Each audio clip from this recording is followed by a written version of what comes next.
Good evening, everyone. Shavua Tov, 8 o'clock on Sunday. Hopefully you can hear me. Any thumbs up? Let's get started, especially for those of us who are traveling soon. Okay, so today's daf in Masechet Sanhedrin is daf Hey. And yesterday we sort of got a little sidetrack about this question about Yesh Aim LeMikra, Yesh Aim LeMasoret. Does it matter how it's written or how it's read? If you recall that the day before, I guess Friday now, we had a machlok about how you know there's three dayanim, right? Yesterday we saw Rebbe said five, but most people say three. And it says the word Elohim twice in the parsha, and there was a question about Iruv Parshiot, Katuvkan. Do you combine the two parshiot or not? Anyways, we're going to have more opinions that you don't need three, but that was where we seemed to come up with yesterday. So today's Gemara, the bottom line of Daf Daled Amabet, Tanu Rabbanan, says the Braita, Dinei Mamanut B'Shlosha. Monetary things, you have disputes about money, people owe each other money, paying back money, three dayanim are necessary. Says the one on the top of Daf Hey Amud Aleph, however, Im Haya Mumche Rabim, if a person is a professional, a public sanctioned professional, then dan afilu yechidi. Then that person can dan even by themselves. So if you have sort of that stamp, this is not the same thing as smicha. Smicha means you have a tradition from Moshe Rabbeinu that you're a dayan. This is that you have like some public authority, you can dan by yourself. Says Rav Nachman, the second line, I'm Rav Nachman, can go to Anna, like me. If you're like me, you can dan dinei mamonut b'yechidi. You can do dinei mamonut, not dinei, nefashot or anything, but you can do dinei mamonut by yourself. Rabbi Chia said the same thing. Can go to Anna, dan dinei mamonut b'yechidi. If you're like me, you can do it by yourself. The question is, what does like me mean? What do you have to be like Rav Nachman? So the question the Gemara asks in the fourth line, Kigon Anna, meaning you have to be like me, Rabbi Chia, or me, Rabbi Nachman. The Gamirna, I learned all the texts, so I know all the halachot.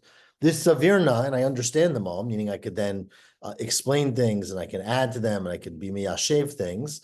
And that the third thing is Nakitna Rashuta. I got permission from the government. Right, so I'm an official dayan. Now, the Rishuta, it's interesting because the Rishuta generally in those times meant there was a Jewish authority that probably, Rashi's pretty clear about this, other Rishonim disagree, that probably had permission from the non-Jewish authority. Meaning in the time of the Gemara, there was no Jewish sovereignty, right? So there was what's called a Reish Galuta in Bavel, who had permission from the Persian leaders to be in charge of Jewish affairs. There was also a Nasi in Eretz Yisrael who had permission from the Romans, I guess, in that time to be in charge. But the reality is neither one of them had their own sort of independent thing, but they had some kind of power. So the person got reshut from those public authorities. Aval, lo nakit rishuta, dina lo dina. If you didn't get permission, so even if you know the halachot and you understand them, so you've mastered all the texts, but you didn't get permission from the government, or you didn't pay the registration fee, maybe your din then does not count if you're a yachid. Or maybe or maybe that's not essential. Maybe the whole point is as long as you know it, you understand it, like Rav Nachman, the fact that Rav Nachman got permission is not essential for him making the din. So let's try to prove this answer. Tashma, we have a case. The Marzutra, brother of Nachman. Now, Rav Nachman's son, Marzutra, who was a wise person, and we'll see in a second that he understood all the halachot. Dan dina, now he paskined the din, v'ta'an, he made a mistake. A week later, they came back to Rav Nachman, and they said, not Rav Nachman, to Marzutra, and they said, look, it turns out you were wrong. We found the sources, you did something wrong. So the question that they asked about Marzutra was, does he have to pay back the money? Right? Let's say he said, you have to pay whatever, I don't know, you get to give the cow to this person, and it turned out you didn't have to. So does he have to pay back? So the question was, Marzutra, Rav Nachman, Dandina V'ta'a, out to the Kamei of Yosef. So they came in front of Rav Yosef and said, does he have to pay back? Amarle, Rav Yosef said, look, Im kiblucha alayo lo tashlim. If the people who you went to, remember, he was one dayan. If the people said to you, look, they came to you and said, judge our case. And you said, well, I'm not really sure. I don't want to take the responsibility. And they said to you, look, you do your best. And whatever you decide, we're going to hold you, absolve you of everything. Right? Then obviously you don't have to pay. But if they didn't give you a permission ahead of time saying, take your best effort, and if you make a mistake, we're going to hold you innocent, then zil shlim, you got to go pay. Now, why does he have to go pay? why don't you say that since he's a mumche l'rabim, because he was clearly an expert, I guess the Gemara assumes that he understood everything, why don't you assume that he's patur? Because you go to judge, you go to court. I mean, the court makes mistakes, but that's what you accept when you go to court. It must be that he wasn't judging appropriately because he was a singular person, right? Says the Gemara, turns out, Shema Mina, you see from here, that Kilo Naked Rishuta, if you didn't get permission, right? Now, if he had permission from the courts, from the what's it called, the authorities, then he wouldn't have to pay, right? Because you have your permission as a dayan, you do whatever you do. It must be he didn't have permission, but still they didn't say, oh, your judgment means nothing, right? You're like any guy who just made stuff up. Clearly, Shema Mina, that you see, Kilonake Rishuta Dina Dina, that his din at least is effective. Shema Mina, he has to pay if he made a mistake. So basically, there's three categories, right? You could be a yachid who has permission from the authorities to judge, in which case, any mistakes you make, unless they're egregious mistakes, we're going to see that tomorrow's daf. There's something called Ta'a B'dvar Mishnah. You make a mistake in a thing that's obvious, then you're always considered to be guilty. If you make a mistake in something that's subject to debate, but it turns out you got it wrong, and we'll discuss tomorrow and later how we decide that, then if you have permission from the courts, from the authorities, then you're patur. If you're doing it on your own, you're basically an unsanctioned dayan, it counts, you are a good dayan if you're a mumche l'rabim, but you are not absolved of malpractice, okay? Continues the Gemara. Amar Rav. Hi man de boy lemeidan dina. Now said Rav. Rav, remember, Rav lived in both places, but he lived in Bavel and Eretz Yisrael, but originally in Eretz Yisrael. Hi man de boy lemeidan dina. A person who wants to be a judge, but he doesn't want to accept responsibility. If he makes a mistake, he wants to be patur from paying. So then, Lishko Rishuta, Beireish Galuta, he should get permission from the Beireish Galuta. I guess he was in Bavel at this time, right? He should ask the Beireish Galuta for permission before he judges. If you get official permission, you don't have to pay. Shmuel said the same thing. Shmuel, of course, always lived in Bavel. Lishko Rishuta, Beireish Galuta, you should get permission from the Reish Galuta. Now, Pshita says the Gemara, fascinating thing that's going to go against a lot of what you've assumed in life, Rosa. It's obvious, says the Gemara, that mehacha lehacha, that if you have authority from the authority here. Now, here, of course, in the Gemara means Bavel, right? Here in the Gemara time was Bavel. So if you have a permission from the Reish Galuta and you judge about something in Bavel, that's, you got the official stamp. You're licensed to be a judge in Bavel. And mehatam lahatam, if you're licensed in Israel from the Nasi and you judge about something in Israel, you're going to be patur. But also says the Gemara, mehacha lehata, if you have authority from Bavel and you judge something in Israel, you're for sure going to be patur, because the authorities in Bavel are stronger than the authorities in Israel. We'll see why in a second. Mahani, your authority counts. The question, why? Dahacha shevet. Because when we refer to the authorities, the Jewish authorities that are, the Rashi understands, again, this is a huge debate, but Rashi understands the Jewish authorities that got permission from the non-Jewish authorities, right? The designated ones. The authorities in Bavel are referred to in the Midrash using the word shevet. The word shevet means a staff, right? To those who keep people in line. And the authorities in Eretz Yisrael, the Nesi'im, are used by the word mechokek. Mechokek means you assign laws. They make laws, but they don't enforce them. And so the authority in Bavel was stronger. So therefore, because it says, look, hacha shevet, here in Bavel we use the word shevet. Hatam in Eretz Yisrael we use the word mechokek. Kedetanya, as the Braita says, the pasuk says we're going to have soon in Vayichi. Yaakov says, lo yasur shevet mi Yehuda v'mechokek mi ben raglav. Right? There'll never be a shevet removed from Yehuda and a mechokek between their legs. So what does a shevet mi Yehuda mean? Eila rashei goliot shebebavel. These were the rashei goliot shebebavel who, by tradition, also came from Yehuda, but they had full force and power and authority from, again, Rashi keeps saying, from the Persian government. But others understand that this is really from the Torah, essentially. So they had full authority, and Shirodinatam b'shevet, they would command and direct the people with the staff. U'mechokek mi bein raglav, when it continues in the pasuk and says you'll have those who guide, mechokek literally means the ones who, scratch out the laws. Elo b'nei banav shel Hillel. That's referring to the sons of Hillel. Remember, Hillel came to Eretz Yisrael and became the Nasi. We had the whole story in Pesachim, right? And so his generations, Rabbi Gamliel and Rabbi Shimon ben Gamliel and Rabbi Yudah Nasi, were all his descendants, and they were melamdim Torah b'rabim. their strategy, they weren't as brutal, right? They taught Torah, so they directed people, but they did not enforce it as brutally or as clearly. And therefore, they had less authority. The question was, mehacha, mehatam lahacha. What if you have permission to judge in Eretz Yisrael and you go down to Bavel? Does your authority that you have, your smicha that you bring, your envelope, count for you in Bavel? So, Mike, what's the halacha? So, Tashma, we're going to bring a case which is going to establish this. The Rabba Bar Chana, sorry, big mistake. This is usually we have a person named Rabba Bar Chana, who's probably a nephew of this guy. This is Rabba Bar Chana. So Rabba, the son of Chana. We'll see why in a second. It can't be the other one. Rabba Bar Chana, he was Dandina. He judged something by himself, and he made a mistake. So Ata the Kamed Rabbi Chia, so he came in front of Rabbi Chia. Amalei, and Rabbi Chia said to him, I kablucha alayu, if the people accepted your judgment no matter what, then mota shalem, you don't pay. Vilo zil shlim. If not, you got to go pay. Now the question was, is Rabba Bar Chana considered to be someone who's an expert? The answer is yes, otherwise the din would not count. But did he get permission to judge? Says the Gemara, Harabba Bar Chana Rishuta Avinakit. He got permission from the Nasi. And the fact that he got permission from the Nasi, but when he made a mistake in Bavel, they said you got to go pay, shows you that your permission from the Nasi does not count in Bavel. Shmamina. You see from here that Mihatam Lahacha, if you get permission there in Eretz Yisrael, but you go down to Bavel and make a judgment, Lo Mahani, it doesn't help. Shmamina. You see that. Now we're going to have the story in 3 minutes about where he got smicha from, where he got not smicha, but permission to judge.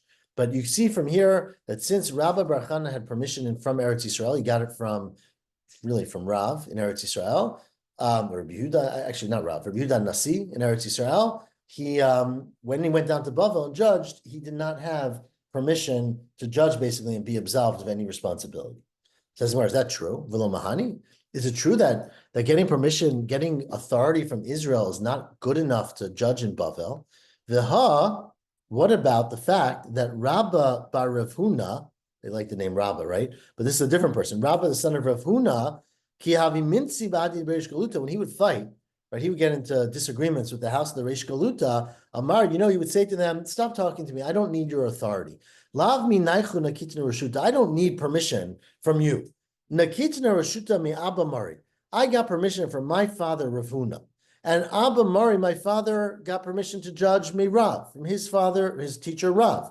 And Rav got permission from Rabbi Chia, and Rabbi Chia got it from Rebbe. So I can trace back my authority to Rebbe. Now, says Gemara, well, that's great, but who cares? Rebbe is a Nasi, right? And you're talking to the Reish Galuta. You just told me that the Nasi is not as powerful as the Reish Galuta.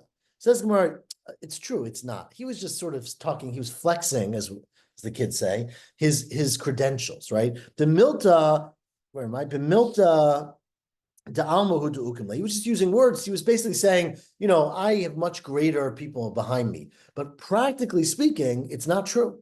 Practically speaking, the Reish Galuta is more powerful in authority than the Nasi in Eretz Yisrael. And what's the story? Before we get to what's the story, ask the Gemara, well, if Rabba Bar Chana was going to Bavel, why did he ask Rabbi Yehuda Nasi to give him permission to judge? Right? He's going to Bavel. It's going to be useless there. So it says the Gemara, if it doesn't help to get permission in Eretz Yisrael and use it in Bavel, Rabba Bar Chana Rashuta Tanaket Lamali. Why did Rabba Bar Chana even ask permission from Rabbi Yehuda Nasi to judge? Right? It's useless. Says the Gemara, well, it's not totally useless because although he was going down to Bavel, it took a lot of time to get to Bavel. And he might have taken months, it might have even taken years if he was looking for Parnasa along the way. And so he wanted permission, the Yarotas Omdim al Gvulim, for the border towns, meaning the towns of Eretz Yisrael that were on the way to Bavel, basically. Having permission from Yehuda Nasi would help him in those places. Now, ask the Gemara, what's this story? What happened? What's the backstory of Rabba bar Rav Huna getting permission from Yehuda Nasi to judge? So, my Rashut, what was the permission that he got? We are around 10 lines from the bottom. So this was a fascinating story. Rabba bar Chana the Bavel. Rabba bar Chana lived in Eretz Yisrael. He decided to go down to Bavel, right? It was we make Aliyah, some people make Aliyah, they made Yerida, right? They would go to Bavel. Bavel was larger, was richer, was more, whatever. All the reasons that Rav went to Bavel, of course. After Rav went to Bavel, many, many other Talmidei Chachamim from Eretz Yisrael went to Bavel. And this is in the time of Rabbi Yehuda Nasi, so maybe it's even before Rav went, but around the same time. So Rabba Bar Chana was going to Bavel. So Amrle Rabbi Chia, as we're going to see in a second, was his uncle. Rabbi Chia said to Rebbe, remember Rabbi Chia was a main student and a associate of Rebbe, Rabbi Yehuda Nasi. So Rabbi Chia said to Rebbe, my ben achi yored Bavel, my nephew is going down to Bavel, right? Can you, this is what we do today as well, right? Can you write him a letter of introduction? So he asked him, Yoreh, can he paskin halachot? Yoreh is like Yoredeh, like saying, what's kosher, basar b'chalav, batel b'shishim, Shabbat, those kind of halachot. Can he paskin halachot? And he answered, Yoreh, of course, he can judge. He can paskin, not judge. Yadin, can he be a judge? Now, judge is where you talk about dinei mamanut, when people disagree and there's two people and there's a dispute, right? Can he be a judge? And Rebbe said, Yadin, he can be a judge. So he asked him, Yatir b'chorot. Can he permit a bechor? Remember that an animal that's born as a bechor, the Torah says you have to give it to the Kohen, bring it in the Mizbeach. Obviously, in the times of Rebbe, they had a big problem, which is that there was no longer a Mizbeach. So every animal that was a bechor, that was firstborn, had to basically die. You couldn't kill it because it was Kodesh. So all you could do is let it sit and not use it. You can't work with it. You can't use it until it gets a mum. Once it gets a mum, you don't have to any longer bring it on the Mizbeach. So, of course, people are very interested in their Bechar getting a mum, right? So as we learned in Bechorot, we don't really trust people to say, oh, my Bechar has a mum. It's very convenient for your Bechar to have a mum. So you have to go to an official court and that they look at animals and decide whether it's a real mum. So the question was, can Rabba Bar, can Rabba Bar Chana judge and be matir bechorot? That was the question for Rebbe. And Rebbe's answer was one word, yatir. He can do it. Okay?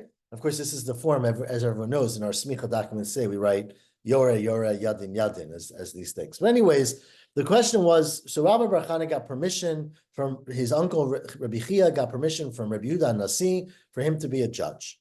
So great, he went down to Bavel, he got a big job, I don't know, he was the chief rabbi. Now later, sorry, I forgot, Rav went down to Bavel, so a few years later, the same thing happened. Turns out Rabbi Chia was Rav's uncle also.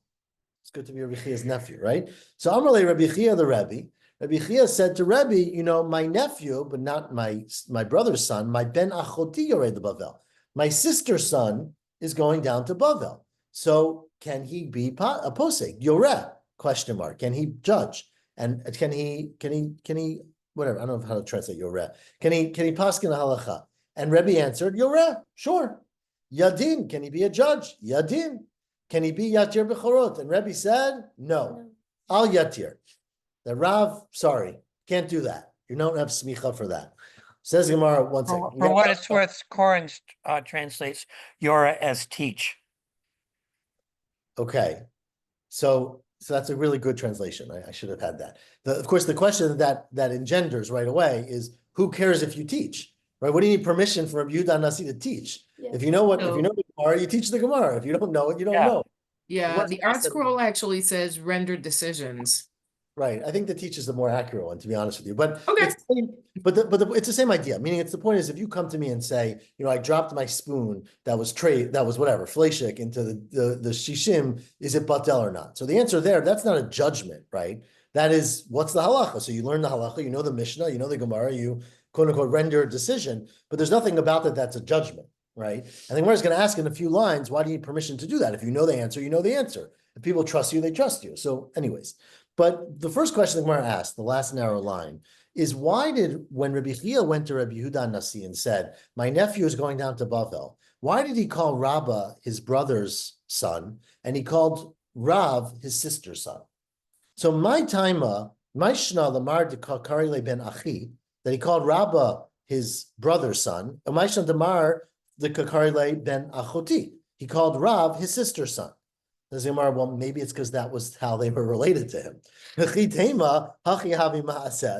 fact what it was. That one was his brother's son and one was his sister's son. But that's a silly question because you obviously don't remember the relationship of Rav and Rebbe Chia. If you recall, we've learned this Gemara before. Rav's mother and Rav's father were both brother and sister of Rebbe Chia. So he was Rabbi Chia's nephew from his mother and his father. So gross. Because Rabbi Chia's parent, we're gonna get to him in a second, got married, a second marriage, to a woman who already had Rabbi Chia's father had a son from his previous marriage. His Rabbi Chia's mother had previously been married, had a daughter from the previous marriage. His mother and father got married and had him. So he now had a brother who was a half brother from his father, and a sister who was a half brother sister from his mother. But that brother and sister had no relationship to each other. They shared neither a mother and neither a father. And they got married and they had Rav, right? So it turns out that Rav was a nephew from a mother and a father. So let's read that inside. Amar Mar, as we all, those who know Talmudic genealogy are very familiar, that Evo, Vichana, Vishila, Umerta, and Rabbi Chia, all five of these people, Kulu b'nei Abba bar Acha Karsalai mikifri havi. They were all sons of Abba bar Acha Karsalai from this town of Kifri. So they were all brothers, basically. And so Rabbi Chia was an uncle of Rav. Rav's father was Evo, right? And Rav's father was Chana, Rabba bar Chana, right? So Rav was a nephew of his from a brother and a sister. So why did Rabbi Chia introduce Rabba as a nephew from a brother and Rav as a nephew from a sister? Corin actually has a diagram that makes it easier to understand. Okay, well, see Corin, let's say. So it answers the Gemara 2 lines on the bottom. Well, Rav bar Achva, Rav was the son of his brother, but he was also Avi bar Achte. He was also the son of his sister. So that's why he said that, because it makes you know who he's talking about. Rabba bar Chana was bar Achva. He was the son of his brother, Delav bar Achte, but he was not the son of his sister. So when Rabbi Chia went to Rabbi Yehuda Nasi to talk about his relationships, that's how he distinguished them. Answers the Gemara we got another answer, beautiful answer. Turn daf to Amud Bet, which is that, when you want to say someone is really smart, you always use the word sister, right? So Rav was so wise that Rabbi Chia, it was like a nickname almost, was saying Al Shem Chachmato. He was called my sister's son, because here metaphorically, sister refers not to his sister, who he was the son of, but to the Torah. That essentially he's the Torah's son. He has mastered the Torah like one who owns it. Because the pasuk says in Mishlei, "Emar lechachma achotiyat." Wisdom is like your sister. So when he said it's the son of my sister, he was basically saying the one who really has a tremendous amount of chachma. So it was actually a compliment. So it says to Gemara 1 second. I was thinking more Avraham and Yitzhak. Okay, you're saying Kabbalistically? No, they called their wives sisters. Oh, okay. Fair enough. That's true. Says the Gemara. So, what about the second line? Ayatir bechorot, right? Rabbi Yehuda Nasi said to Rabbi Chia that your nephew Rav cannot judge and permit bechorot. Why not? Right? Well, sorry. When he asked him, Yatir bechorot, he said Al yatir bechorot. Right? Don't do it. My taima. Well, if it's because Rav just wasn't smart enough to do this. Well, we just said he's more wise than his brother than his cousin. Right? Hakam minan dechacham tuva. He's plenty wise, Rav. Ella must be, you could be very smart in something, but not know much about animals, right? You can know a heck of a lot about halachot and Shabbat and refuah and not really understand much about cows, right? So it must be mishum delo bikia b'muma. He was not an expert in animals. So he was really a smart guy, sure. He memorized everything, but he never saw a cow, right? I'm just saying. Says the Gemara, but that's not true. Because Hamar Rav is quoted as saying that he wanted to understand the halachot of mumim, so he actually took an apprenticeship. And for 18 months, he went and lived out in the field among the animals and helped the shepherds so he can learn intimately everything about animals. Amar Rav, Shmona Asar Chadashim, Gedalti Eitzel Ro'eh Behema. 18 months I lived and grew in the shepherds, Leida Ezamum Kavuv, Ezamum Over, to learn what was a real mum, a mum kavua, meaning a mum that's permanent, it's not going to heal, which would permit an animal, and what's a mum over, what they're going to heal from. So I learned all veterinary medicine, right? So clearly he should be allowed to be matir bechorot. Says where you're right, except the problem for Rav was he came a little too late. Rabba was there first. Ella l'chalik lo kavod Rabba bar Chana. Rabbi Yehuda Nasi wanted to leave something for Rabba bar Chana. So Rabbi Bar Chana got permission first. He didn't want to give permission to somebody else. Maybe there wasn't, then again, there's a lot of ways you can read this, right?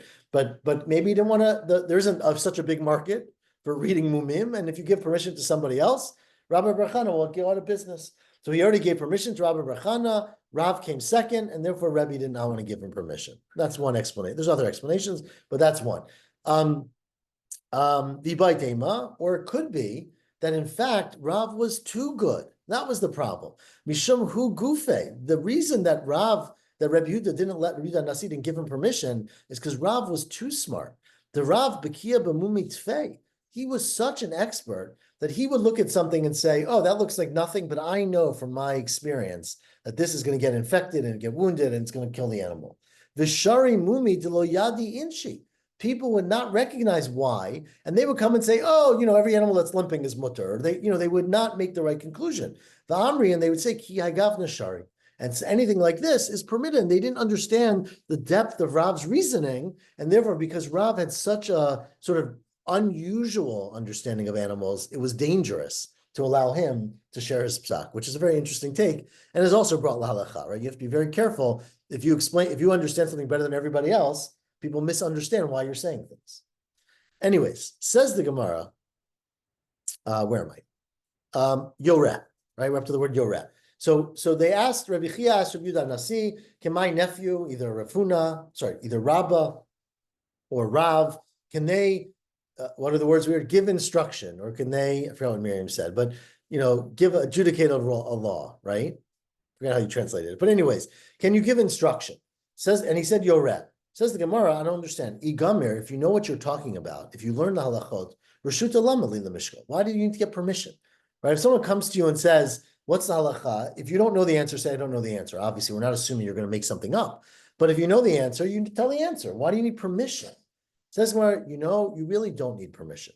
But the rabbis made a takana that you should not give information about halacha unless you have permission. Why? Mishum ma'aseh shahaya. Because of a famous story that happened. The Tanya, there's a story in a Braita that says the following. Pam achat halach Rebbe lemakom echad. Once Rebbe went to one place. It's very vague, right? One time Rebbe went somewhere, okay? But obviously we don't care about the place.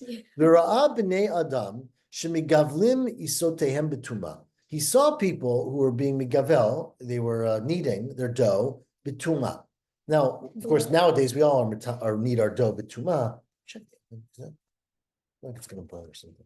So they were, now they were tamei. They didn't go to the mikveh, let's say, or they were tamei nida or whatever it was, and they were kneading dough, right?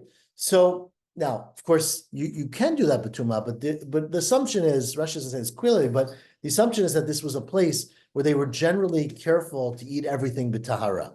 So Rebbe caught on that they were chaveri. Remember, chaver always eats something b'tahara, or they assumed that he realized that they didn't realize what was going on, that they were making a mistake, right? And they thought for some reason that the fact that they were tamei and they were kneading their dough with water wouldn't make the dough tamei. So Rebbe said, which of course it does, right? Remember, anytime you put water, you moisten something. If you're tamei, it becomes tamei. So Rebbe said to these people, he saw that they were being migavlim isotechem betuma. Amrulo. Sorry, I skipped one. Amar he said to them, what are you guys doing? Why are you kneading your dough without being careful to become tahar first? Amrullah, he said to them, oh, it's no problem. We got a heter, right? Talmid echad balikan. One student once showed up. I love the language. Some yeshiva bacher came once through town. The horelanu, and he told us, he paskin for us, that mei bitzaim in machshirim. That water that comes from a bitzaim, which means a swamp, is not considered to be machshir. Remember, if something is dry, it's not mekabel tumah. Once you put water on it, it's mekabel tumah. There's a whole mesechet called mesechet machshirim about what if it's apple juice, and what if it's this, and what if it's that. So he taught us that if it's swamp water, then it's not mekabel tumah, meaning if it's not a river, right? If it's standing water. So we live somewhere, we got reservoirs, all our water is standing water. We got no problems because this water is not machshir for tumah. So we don't have to go to the mikvah. We don't have to worry about kneading our dough because everything's permitted.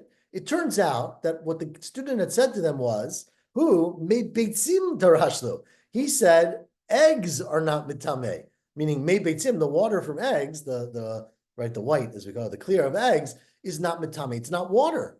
But they heard bitzaim. And so, even though he said a right halacha, they really took it the wrong way. And they, in fact, did that because they actually had a smach. They actually were predisposed to think that. Inu Savar, they thought, Beibitzaim Ka'amar, because To Nami Baha, they also actually misunderstood the Mishnah Masechet Para.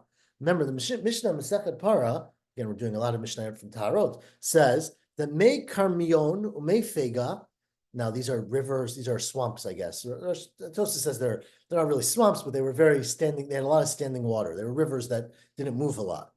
I don't know if there's English in any of these about what these are, but the Karmion and the Fega rivers, right? Koren says swamps. Right. The Tosis is bothered by that. But anyways, what is there a name for them? Or they're just called It's the same. It's Keramion and Figa River. Okay, thank you. So I don't know if these really exist in Bavel or like I don't know if today you looked on the map of Iraq and you found the Figa. I don't know. But either way, the Mishnah says that water that comes from the Karmion and the Figa are psulin. They're puzzled to be used. Remember, you have to mix the paraschatas with mayim chayim, right? Just be fresh water. So these are pasul mipnei shehein may. Let's just read. It's a debate whether to say may bitzaim or may beitzim, right? Let's just say they're may bitzaim. They're considered swamp water. So that is a Mishnah. So they read the Mishnah and they said, oh, water from a swamp is not really water la halacha. And this great student came and told us may beitzim, or they thought may bitzaim are not mitameh. So they thought it's not really water. But it turns out that it's not water for chatas, but it is water for tumah. Because inu savar midilagabi chatat psili, since it's not considered water for a carbon chatat, for a far para, para duma, achshuri nami lo machshuri. It doesn't make food mochshar to be makabel tumah. But belohi, that's wrong. Because hatam in chatat binamayim chayim. In chatat, you need fresh water. But by tumah, you don't need fresh water. Hacha achshuri kol du machshur. Anything can be machshir. So Rebbe saw what was happening. He was horrified. And Rebbe realized that it's not enough for a student to know the halacha. They also need to know how to communicate the halacha. They need to understand what people might be hearing when they say something and how to preempt that and how to verify. And that's a whole skill. You can know all the answers, but you can say it in a way that is not clear to the people. And so at that point, B'oto Sha'ah, that time, Rabbi Yehuda Nasi was Gazru, that Talmid al Yoreh, a student should not give a judgment, Elim Keinoto Reshut Mirabo. He has to get permission from his teacher. It's not enough to know the rule. You have to go to your teacher and say, have I passed the test for practical rabbinics, right? Can I tell it over to people? And so that is why you have to get this permission. In theory, otherwise you wouldn't need it. Now, another story about telling judgment, about being moreh. Tanchum Brei de Rebbe Ami.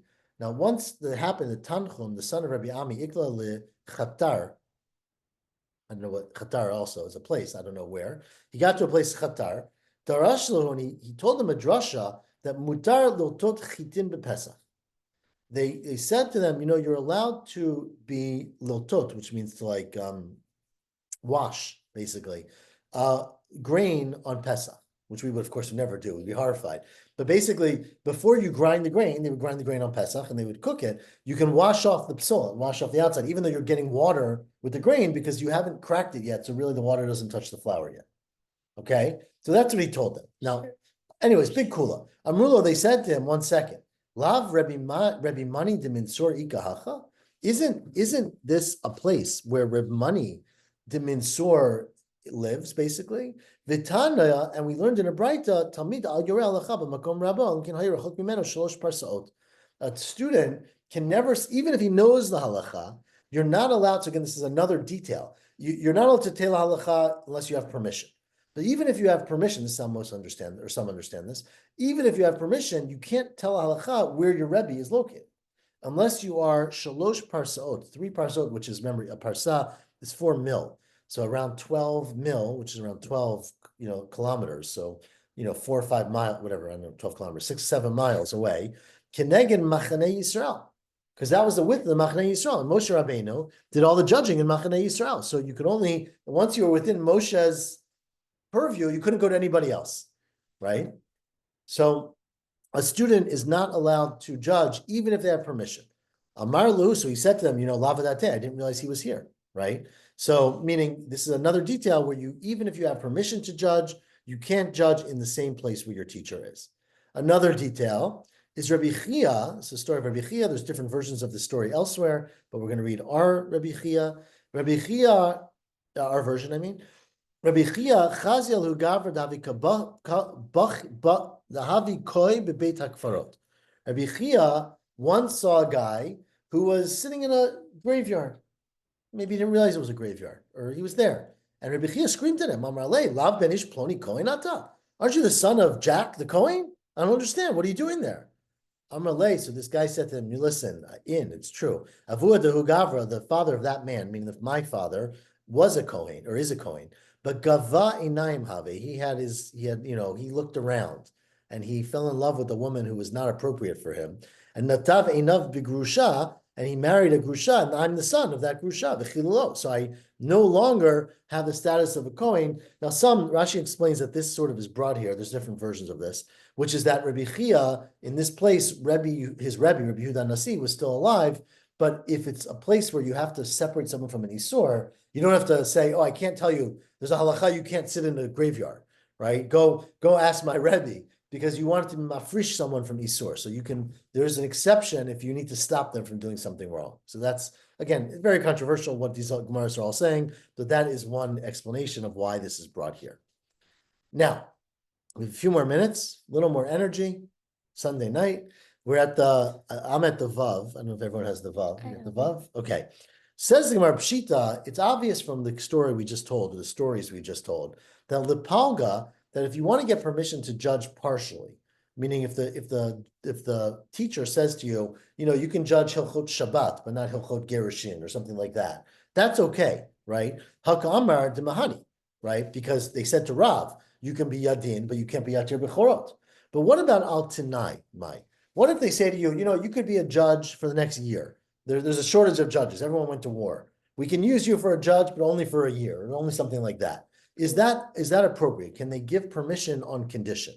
So Tashma, in fact, there's a case like that. The Amar Le Rabbi Yochanan, Rabbi Shimon, I don't know who Rabbi Shimon was, but someone interesting. Hare ata b'rshutenu, you can be in our permission, meaning we give you permission to judge ad shetavo etzleinu, until you come back home. So you're going, he was maybe a Chabad shliach, right? You're going away for a few years to Alaska. You have permission to be a judge until you come back. When you come back, you no longer can be a judge for whatever reason, either because you no longer are needed, or we're relying on you in far-fetched fields.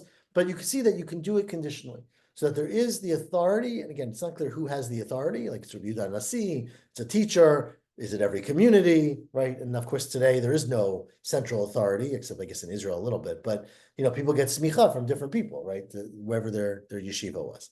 Now, let's do a little bit back in Sanhedrin after we learned all of this exciting stuff. Gufa. Now we had a Gemara that we quoted 2 days ago in Daf Gimel. Amar Shmuel said, Shnaim shedanu dineim din. That although the Mishnah says you should have 3, if 2 people judge, biddi avad, it counts. Ela shnikra beitin chatzuf. They're called to be I don't know, chatzuf means like, I don't know how you translate chatzuf in English. A quick, Insolent. Insolent. Okay, thank you. Disrespectful beitin. Disrespectful. Now, like you say, chutzpan, right? Yatev Rav Nachman Nekam Lashmait. Now, Rav Nachman sat down and he said this, and he said, 1 second. Eitvei Rav Rav Nachman. I'm sorry, he said it over, and Rav was sitting there, had a question. Eitvei Rav Rav Nachman. We're going to have a Gemara later. Really fascinating Gemara, right? The Gemara later is going to say that although our Mishnah said you need to have 3 judges, let's say they have the case. In the end of the case, 2 judges say guilty, and the 3rd judge says, I'm not really sure what the halacha is. So you would think that you don't care, right? Because even if he said innocent, 2 against 1, you would win. Says the Gemara later, afilu shnayim mizakim. Even if you have 2 who say he's innocent, or shnayim mechayvin, or 2 who say he's guilty, ve'echad omer eni yodeh, and the 3rd one says, I don't know does not count. If you don't know, you get disqualified. Yosifu adayanim, you add on more judges, because you need to have a court of 3. It says Gemara, 1 second. If Shmuel is right that 2 is enough, that 2 is enough, who cares about the 3rd guy? Lahavi kishnayim shedanu. At least after the fact, right? You didn't sit down on purpose. The 2 people said guilty, 2 people said innocent. Just get rid of the 3rd person. Why do you need to replace him? Says, well, that's very different. Kshani Hatam, there, Meikara Daita Detlata Yativi. They sat down to do judgment with 3 judges. So if the conditions of the court are that you have 3 judges and one of them says, I can't figure it out, then we get rid of that judge and replace him, right? But if you sit down with 2, that's where Shmuel said, it's okay. Here you didn't sit down with the intention to have 3. I think we should stop here because Rabbi Shimon Gamliel is actually the whole next stuff. So we're going to stop here at 5 lines from the bottom, and God willing, everyone will pick it up from there tomorrow. We are going to continue. We are not done with the question of 2 or 3 or 1 or things like that. But we will continue tomorrow, and I, God willing, will hopefully travel to Israel tomorrow and maybe record for everyone for next Shabbat and see you back the following week. Have a safe trip. Thank you all again. Nesiya tova, enjoy. Yes, indeed. Have a safe trip. Thank you. Hanukkah Thank you. Sameach. Hanukkah Sameach, though. Thank you.